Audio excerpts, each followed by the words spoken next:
रहमानिर्रहीम। Shahzaman Akbar from CCU, chemistry class 9th, chapter number 9। Last topic जो हमने पढ़ा था लॉ ऑफ मास एक्शन, उसी की हमारे पास चंद एक एग्जांपल्स हैं जो बोर्ड के एग्ज़ाम्स में शॉर्ट के तौर पर आती हैं। कोई भी आप लोगों को रिएक्शन दे दिया जाता है या कोई भी स्टेटमेंट जो है रिएक्शन की वो लिख दी जाती है, आपने उसके लिए क्या डिराइव करना होता है, KC expression, equilibrium constant expression derive करना होता है with the help of law of mass action. के लॉ ऑफ मास एक्शन को अप्लाई करते हुए आपने क्या डिराइव करना है, उसके लिए केसी एक्सप्रेशन डिराइव करना है, इक्विलिब्रियम कांस्टेंट एक्सप्रेशन डिराइव करना है। एक बात माइंड में रखिएगा, लाजिम नहीं है कि आप लोगों को कोई बैलेंस्ड केमिकल इक्वेशन दे दी जाए। बाज़ सिचुएशंस में कुछ सवालात ऐसे भी दे दिए जाते हैं कि आप लोगों को सिर्फ कंडीशन दे दी जाती है। फॉर एग्जांपल वो कंडीशन क्या है कि when nitrogen reacts with oxygen to form nitrogen monoxide, सिर्फ एक स्टेटमेंट दी गई है। अब इसके लिए बैलेंस्ड केमिकल इक्वेशन भी आप लोग खुद लिखेंगे और इसके लिए जो केसी एक्सप्रेशन है वो भी आप लोगों ने क्या करना है, डिराइव करना है। तो हम पहले इसके लिए क्या करते हैं, एक बैलेंस केमिकल इक्वेशन लिखते हैं। Nitrogen reacts with oxygen, reactants क्या हैं, nitrogen and oxygen. Nitrogen N2 gaseous form में होती है, ऑक्सीजन O2 गैसियस फॉर्म में है। आप लोगों को पता है कि केसी एक्सप्रेशन जो डिराइव करना है तो जाहिर बात है रिएक्शन कौन सा होगा, रिएक्शन रिवर्सिबल होगा। रिएक्शन कौन सा होगा, रिवर्सिबल। और बनने वाला प्रोडक्ट क्या है, nitrogen monoxide, nitrogen monoxide NO। अब इक्वेशन को बैलेंस भी तो करना है। यहां पे नाइट्रोजन के 2 एटम्स हैं, यहां पर 1 एटम है, तो हम इसके साथ क्या लगा देते हैं, 2 डिजिट लगा देते हैं। अब ऑक्सीजन के 2 हैं तो ये 2 ऑक्सीजन के लिए भी है, ऑक्सीजन के 2 भी पूरे हो गए। दोनों साइड पर रिएक्टेंट एंड प्रोडक्ट साइड, दोनों साइड पर जब हर एक एटम की तादाद इक्वल होगी, इसका मतलब क्या हुआ, तब आप लोगों की वो इक्वेशन जो है वो बैलेंस्ड हो गई है। अब आप लोगों ने इस स्टेटमेंट के लिए एक बैलेंस्ड केमिकल इक्वेशन राइट की है। अब आप लोग क्या डिराइव करेंगे, इसका इक्विलिब्रियम कांस्टेंट एक्सप्रेशन डिराइव करेंगे। तो इसके लिए डिराइव करते हैं with the help of law of mass action. आप लोगों ने लॉ ऑफ मास एक्शन में क्या कहा था कि rate of reaction is directly proportional to the product of active masses of reactants के रिएक्टेंट्स के एक्टिव मासेस के हासिल ज़रब के डायरेक्टली प्रोपोर्शनल होगा क्या, उस रिएक्शन का रेट। और हमने जनरल रिएक्शन में कहा था raise to the power equal to their number of moles, कि उनके जो नंबर ऑफ मोल्स होंगे वो इनकी पावर के तौर पर, उनकी कुव्वत नमाई के तौर पर लिखे जाएंगे। तो हम रेट ऑफ फॉरवर्ड रिएक्शन को पहले लेते हैं जी। रेट ऑफ फॉरवर्ड रिएक्शन है हमारे पास, rate of forward reaction, rate of forward reaction है, आप लोग जानते हैं रेट ऑफ रिएक्शन कोई भी हो, फॉरवर्ड हो, रिवर्स हो, directly proportional to the product of active masses of reactants. इसके रिएक्टेंट्स क्या हैं, N2 का एक्टिव मास यानी N2 की मोलर कंसंट्रेशन, O2 का एक्टिव मास यानी O2 की मोलर कंसंट्रेशन। अब इनके नंबर ऑफ मोल्स दोनों के 1 है, तो 1 जो है वो नहीं लिखा जाता, आप लोग जानते हैं। अब रेट ऑफ फॉरवर्ड रिएक्शन को डिनोट करना है और F के साथ प्रोपोर्शनैलिटी साइन खत्म की, इज इक्वल टू लगाया, स्पेसिफिक रेट कांस्टेंट लगाएंगे फॉरवर्ड रिएक्शन का, जो कि आप लोग जानते हैं क्या होता है, रेट कांस्टेंट फॉरवर्ड का KF। अब हमारे पास रेट ऑफ फॉरवर्ड रिएक्शन का जो एक्सप्रेशन है वो डिराइव हो गया। अब हमने क्या डिराइव करना है जी, रेट ऑफ रिवर्स रिएक्शन।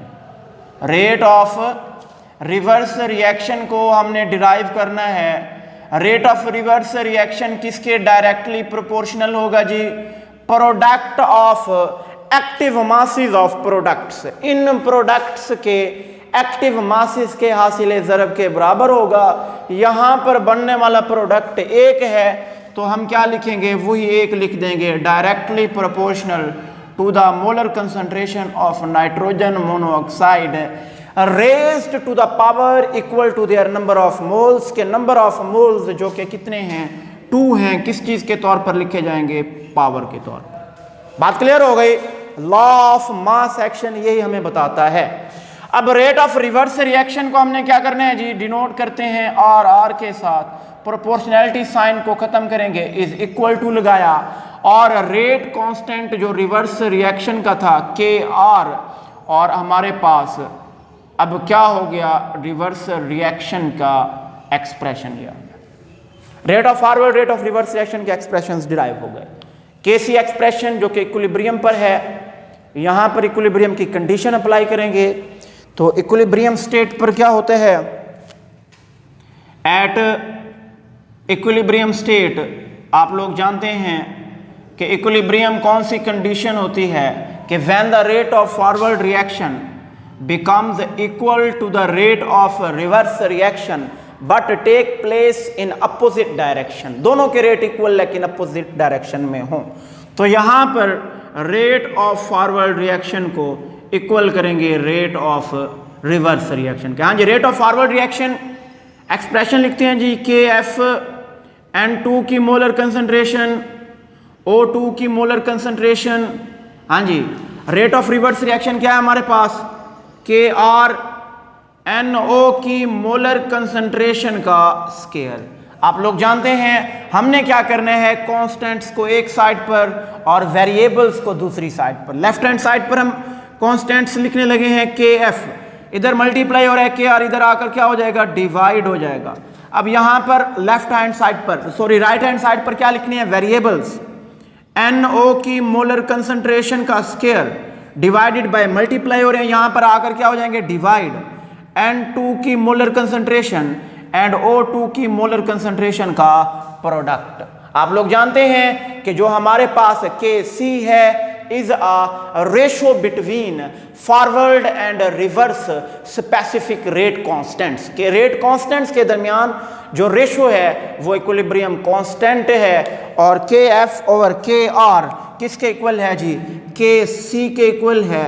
और इस रिएक्शन का जो Kc एक्सप्रेशन हमने डिराइव करना था वो आप लोगों के सामने है, NO की मोलर कंसंट्रेशन का स्केयर डिवाइडेड बाय N2 की मोलर कंसंट्रेशन एंड O2 की मोलर कंसंट्रेशन का प्रोडक्ट। ये आप लोगों का 2 नंबर का सवाल यहां पर आकर कंप्लीट हो गया।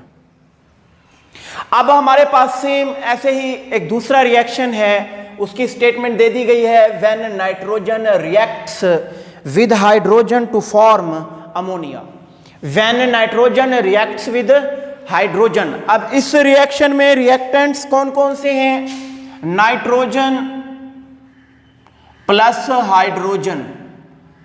केसी एक्सप्रेशन डिराइव करना है, इक्विलिब्रियम कंडीशन होगी तो रिएक्शन कौन सा होगा, रिवर्सिबल होगा। अब प्रोडक्ट कौन सा बन रहे हैं, अमोनिया, क्या फार्मूला है, NH3। बैलेंस करते हैं, हमने बैलेंस केमिकल इक्वेशन लिखनी है। नाइट्रोजन के 2 एटम्स हैं, यहां पर 1 है तो नाइट्रोजन के साथ क्या लगा देंगे, 2, दोनों साइडों पर नाइट्रोजन के नंबर ऑफ एटम्स इक्वल हो गए। हाइड्रोजन के यहां पर 2 हैं, यहां पर 3 2 6, तो यहां पर इसके इक्वल करने के लिए इसके साथ हम क्या लगा देते हैं, 3। अब दोनों साइडों पर नंबर ऑफ एटम्स इक्वल हो गए, इसका मतलब ये इक्वेशन क्या हो गई, बैलेंस्ड हो गई। अब इसके लिए हम केसी एक्सप्रेशन डिराइव करेंगे।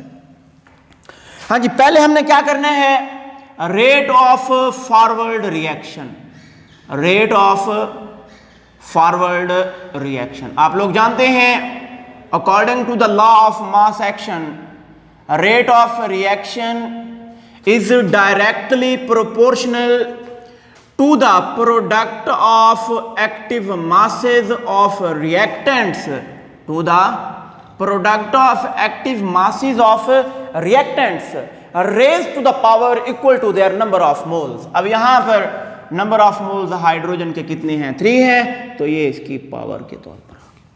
बात क्लियर हो गई। अब हम रेट ऑफ फॉरवर्ड रिएक्शन को डिनोट करते हैं और एफ के साथ is equal to proportionality sign खत्म, specific rate constant of forward reaction K F लगाया। अब फॉरवर्ड रिएक्शन के लिए जो एक्सप्रेशन डिराइव होना था वो आप लोगों के सामने क्या हो गया, डिराइव हो गया। अब हमने किसके लिए एक्सप्रेशन डिराइव करने हैं, rate of reverse reaction, rate of reverse reaction. Rate of reverse reaction क्या होगा, directly proportional to the product of active masses of products, क्योंकि राइट टू लेफ्ट प्रोसीड करता है, प्रोडक्ट को लेंगे, डायरेक्टली प्रोपोर्शनल है। प्रोडक्ट हमारे पास क्या है, NH3 number of moles as written as a power, ये इसका स्क्वायर हो जाएगा 2। बात क्लियर हो गई।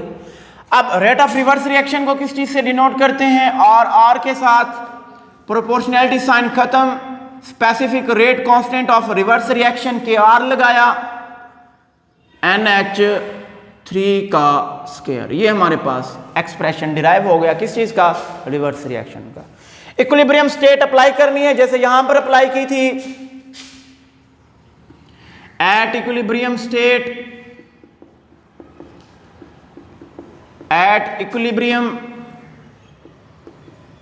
स्टेट, इक्विलिब्रियम की स्टेट पे क्या होता है जी, दोनों के rate equal, rate of forward reaction becomes equal to the rate of reverse reaction. दोनों के एक्सप्रेशन की वैल्यूज पुट करते हैं। रेट ऑफ फॉरवर्ड KF, हाँ जी क्या था, N2 की मोलर कंसंट्रेशन एंड H2 की मोलर कंसंट्रेशन के क्यूब का product. Rate of reverse reaction KR, NH3 की मोलर कंसंट्रेशन का स्क्वायर। आप लोग जानते हैं लेफ्ट साइड पर, एक साइड पर कांस्टेंट्स, राइट साइड जो कि दूसरी साइड है वहां पर क्या लिखने हैं, वेरिएबल्स लिखने हैं।